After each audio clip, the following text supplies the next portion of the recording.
fine. We'll get rid of the other ones. Okay. There we go. I think we're in it to win it. Let me put the telephone up here. So what we are discussing today is anything. What do you think about the new revelations coming out? It's going to take me a little bit to get off the fence for a trafficking scenario. It just is. It is what it is. Oh, that's right. I didn't say hi to anybody because there were so many people coming in. After this, we'll get to the people who sponsor the show. This is Betty. Yep. Yeah, this is Betty. Who's this and where are you calling from? Hi, Betty. This is Shirley H. in Denver. Last night I was asleep when that post came through from at night. Mm-hmm. Why?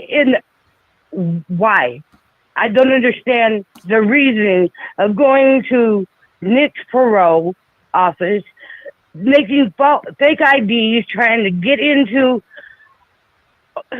This case has turned into a circus, and it all starts with numbnuts.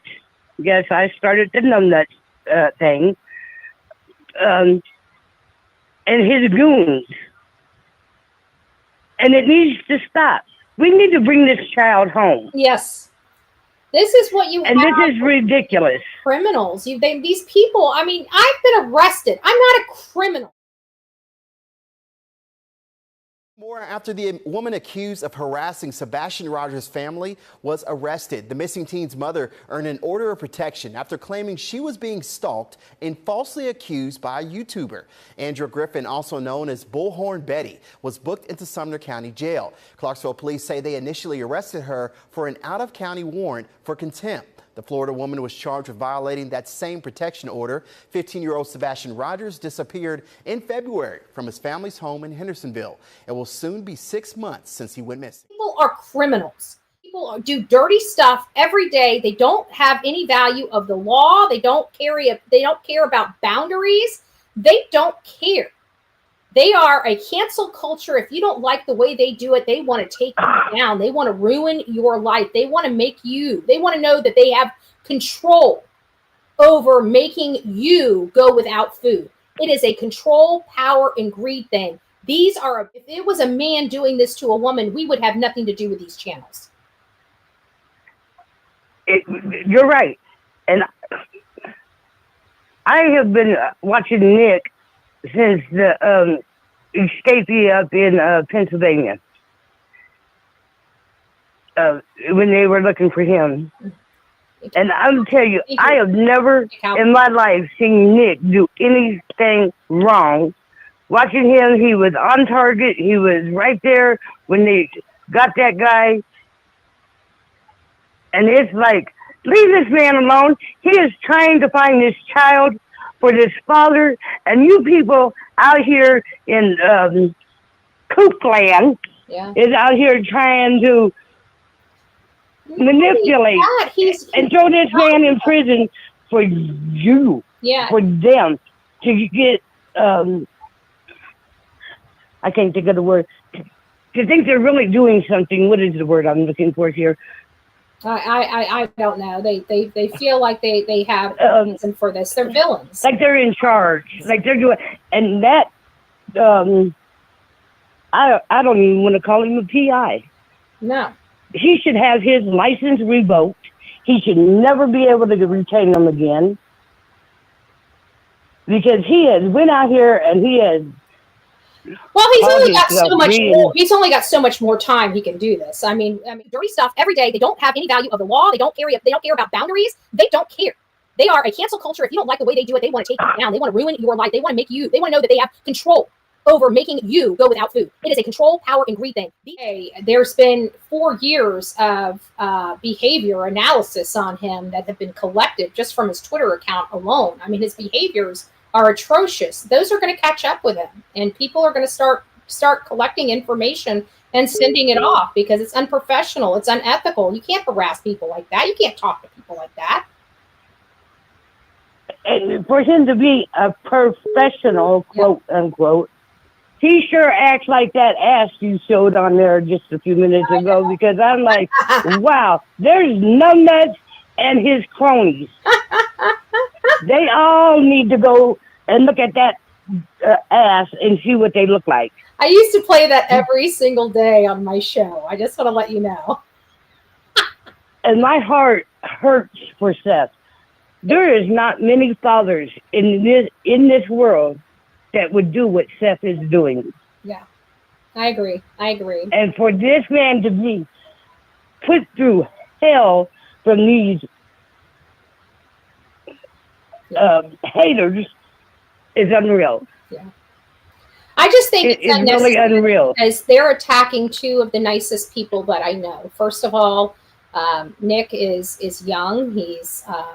He's very determined. He's passionate. He really cares. You got Tony again. Not as young as Nick, but he's passionate. He cares.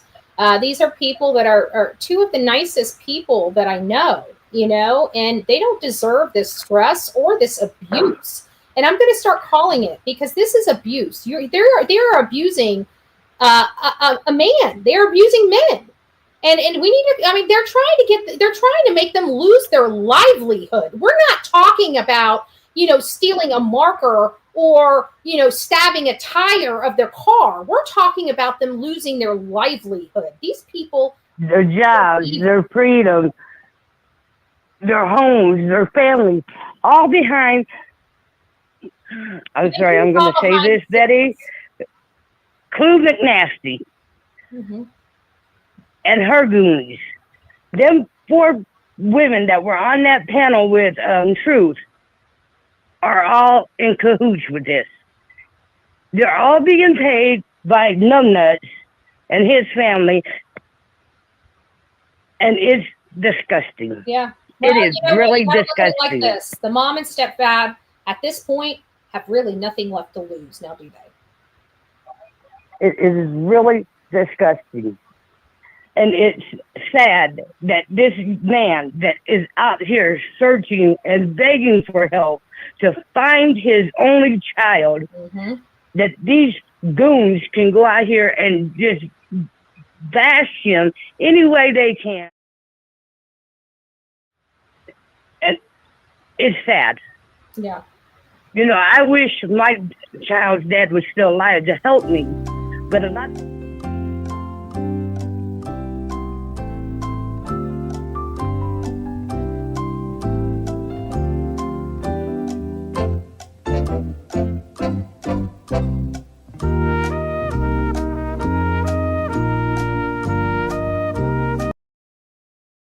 How hard it is for a parent, a single parent, when they lose a child. Wow. And they need to go out there and they need to start arresting, putting these people into jail. Lock them up under the jail. Put them in there, I bet, 3 or 4 days in lockup in solitude confinement. I bet they'll start talking. Well, they still have all the abuse stuff that they could go after them for. I mean, I have to think that there is some evidence of that, in reports and statements made by Sebastian. Cause. That's really all you need for an arrest is probable cause. There is probable cause of abuse going on in that home. They have enough for an arrest. I mean, I don't know if the charges will stick or if it will go, through the court system. But as far as probable cause and the ability to arrest them, they have it now. 5 CPS reports, and this child was not removed from that home and given to his dad. And who sits there and lies and says, oh, his dad has nothing to do with it, he's not around no more, when CPS can go back and look at school records, hospital records, doctor's visits, everything, and see that his father was involved. Yeah, but how did they not know that he wasn't involved, especially if they were consulting with teachers at his school? The teachers knew he was a very involved father. I don't know how the misconception happened. I think it was a intentional misconception. And I would tell you, Numbnuts needs to step back because he has no rights to Sebastian. He is a step parent. The only right he has is paying that young man's bills and making sure he has a safe place. He has no right to say where Sebastian goes, what Sebastian does, who he's with, if he's with mom or with dad, and he needs to shut his trap and let KP do the talking because she was was the last one with him. I agree. Well, thank you so much for calling in. I got to get on. I got to get to